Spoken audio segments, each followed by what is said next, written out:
based on the history of the previous few years, we've seen pretty steady trending that shows the following, that a high percentage of board appointments in public companies went to first-time public board directors.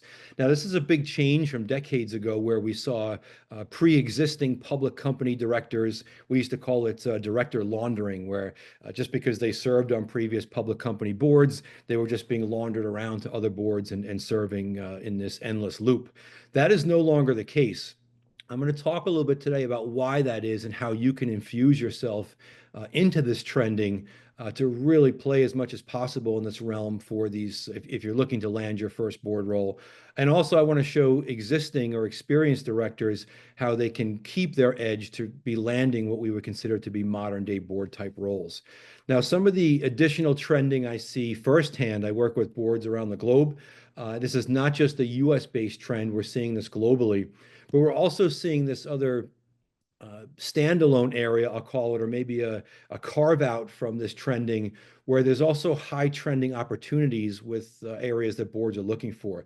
This is inclusive of expertise areas such as technology, cybersecurity, AI is a big one, as you can imagine right now, human capital, which is a little bit different than human resources. It's the investable side of the human resources, investable asset side, and of course, risk.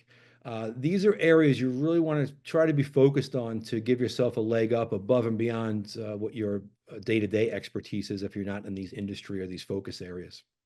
So this is quite good trending for those that are looking to land their first board roles.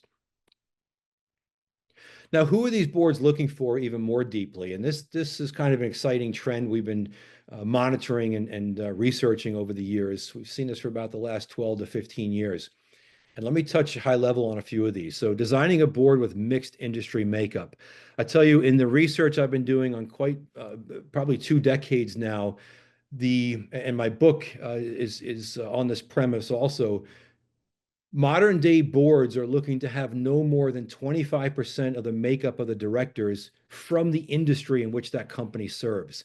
Now, that may sound counterintuitive, and there are definitely industry areas that are outside that norm, pharmaceutical or life sciences industry, where they want everybody to come from that industry that serves on their boards. But that is not what's happening in the bulk of organizations and the bulk of industries today globally.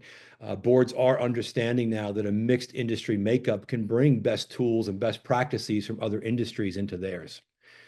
Leadership, but notice here, plus deep operations experience. So one of the really interesting trends, which I think is a great trend, is that we're not just appointing great leaders, and we're not just searching for great leaders to appoint on boards. We're looking also for some closeness and understandings of deep operations experience.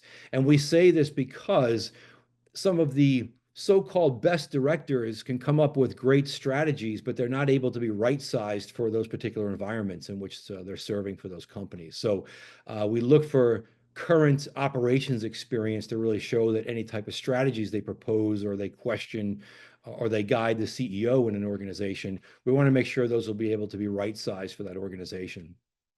Historically underrepresented directors. This can be from multiple angles, from skill set areas or geography, background, all these different things where our boards are looking for these historically underrepresented directors to serve on their boards.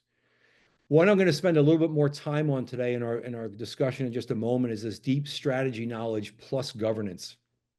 And I'm going to leave just for now, at least, with the understanding of what I mean by this is that there is a direct linkage to your application of strategy as it relates to governance and vice versa in those areas.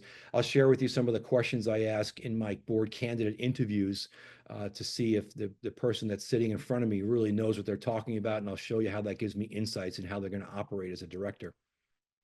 And also the specialized vertical knowledge directors. So it used to be trending more so lean towards directors that had more of a horizontal or a more broad stroke of knowledge across maybe multiple industries or expertise areas. Today, we're seeing that directors are being selected based on specific vertical knowledge areas. AI is a great example, risk, as I mentioned a moment ago, human capital, technology areas, cybersecurity. These are all areas where boards are specifically looking for that expertise.